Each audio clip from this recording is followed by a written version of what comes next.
Staff, and they turn to her in the circle for their first game here in the tournament.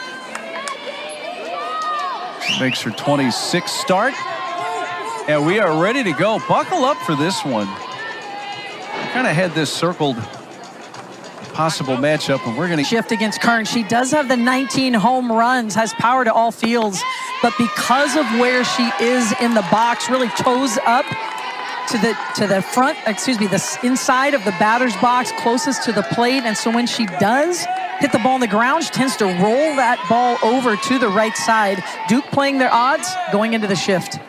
A lot of quality innings under her belt.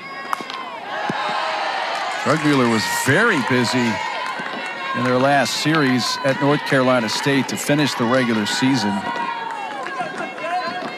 She pitched 20 innings in that series. She faces Kern. The great numbers, the 19 homers are tied for a single season record at Stanford. That brings up River Mailer with the bases empty.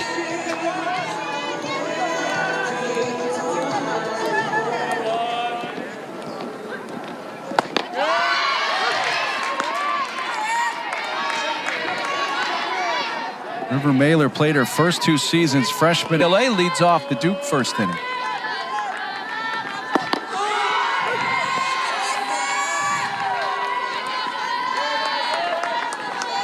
Really been a nice season for Tessa Malauulu. Her first year with the Blue Devils. Battled some injuries late in her time with UCLA.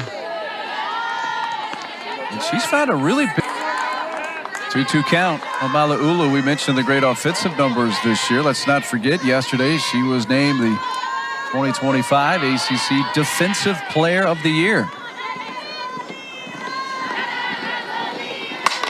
Belts it, but foul down the right field side. On this, why we're seeing her fouled off quite a few pitches. This is another.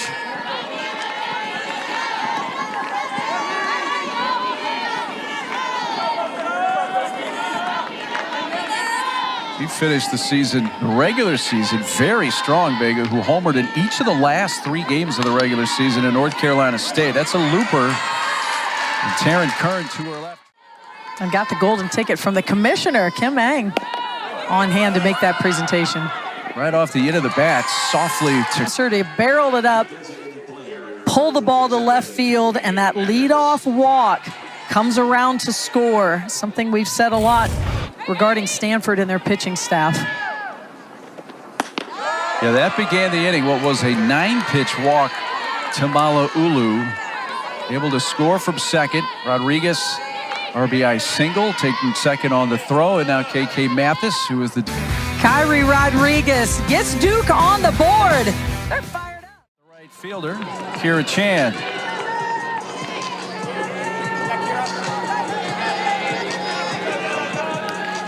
Kira and the win over Prince.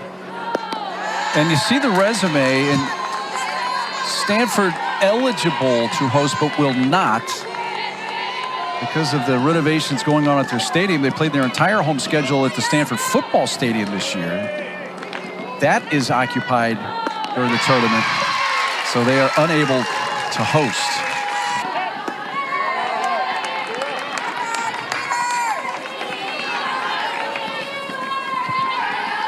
Burgess at .315 on the season, the Texas native in her sophomore year.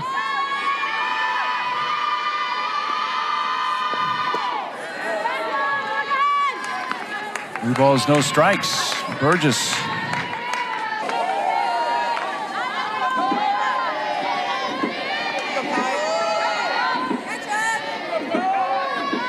Winner of this game will play Florida State in the semifinals tomorrow. Got under that and popped up on the infield, and just onto the outfield grass goes Mailer.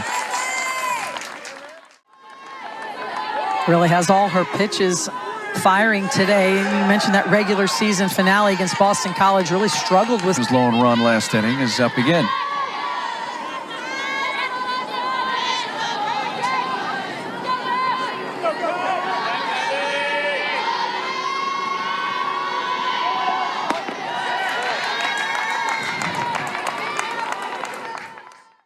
Makes me think perhaps It was on the knob. The review hit by pitch. Jekyll, Mr. Hyde with the Stanford pitching staff. Popped up Economides right in front of her dugout. Puts that away. That's the first out of the inning.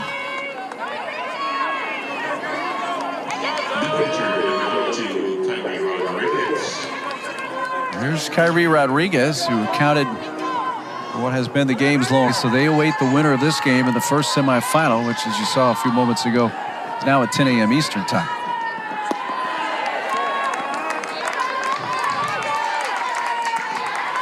Full count.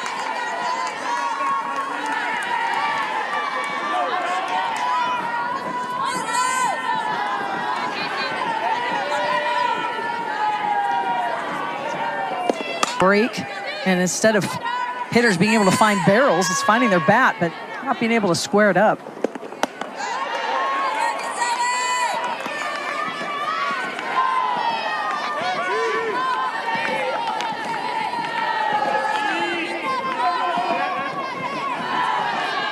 One-two count on KK Mathis.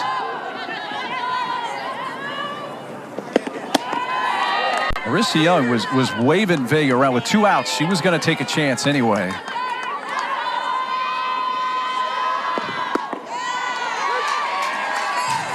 And your defense has to know that as well.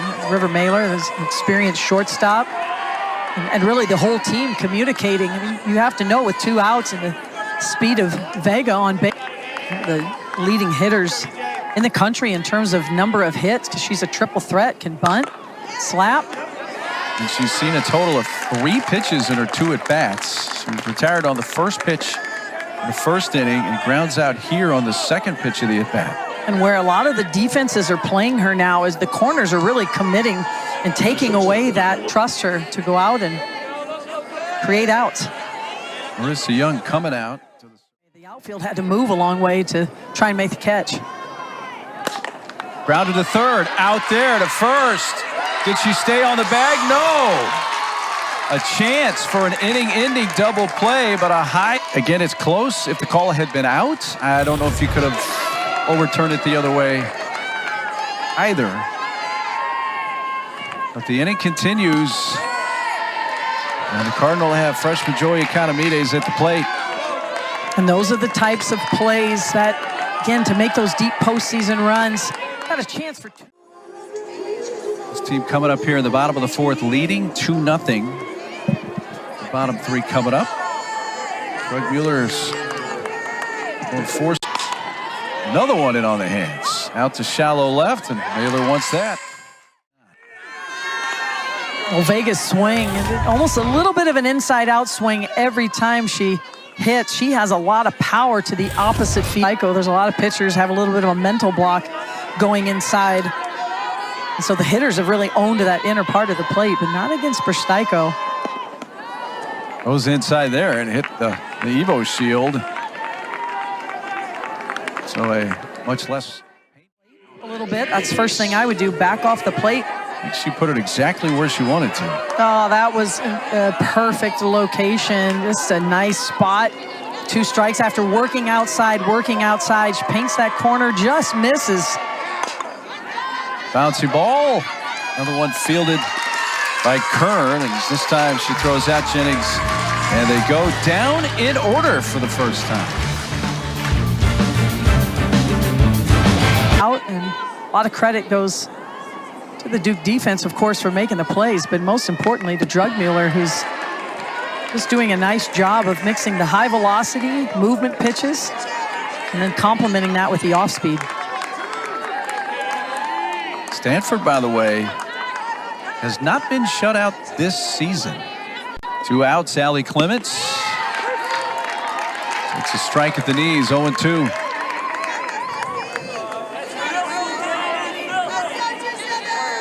Run a homer for her yesterday in the win over Georgia Tech, her 6th of the season.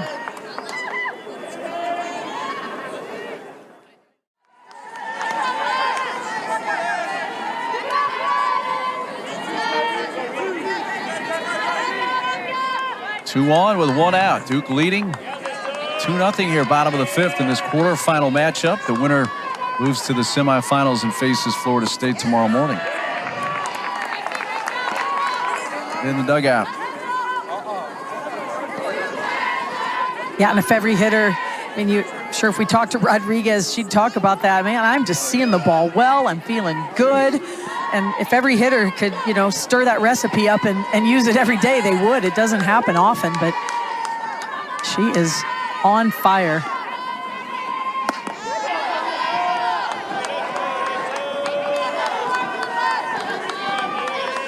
Strikeout and a line out to short today for Burgess.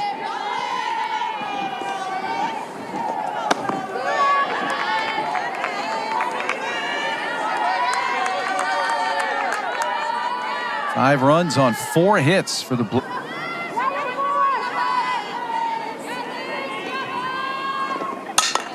Burgess selects to put it in play softly to second. Kern gets it there in time to retire the side.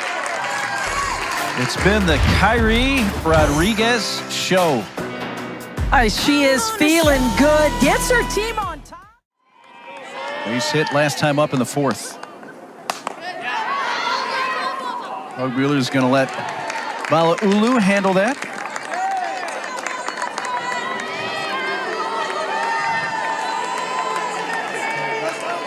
Virginia.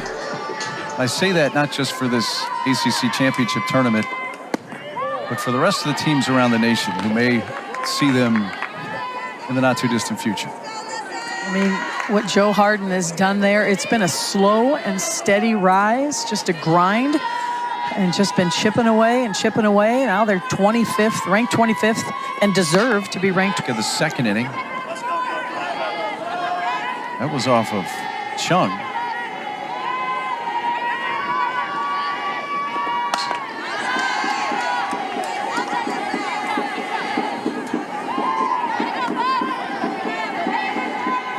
Looking ahead to the Stanford 7th inning. Again, they're going to trail it by at least. It's a free passes. That's the first walk since they walked Mala'ulu to begin the bottom of the 1st inning. The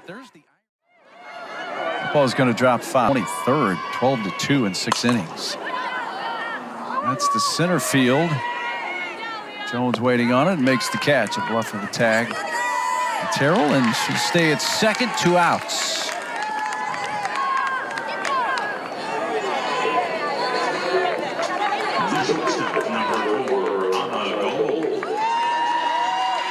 Tomorrow as well for semifinals and hopefully the final game on Saturday.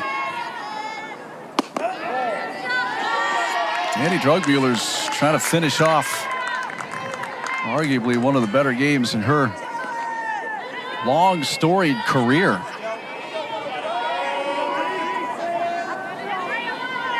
She has been nothing short of brilliant today.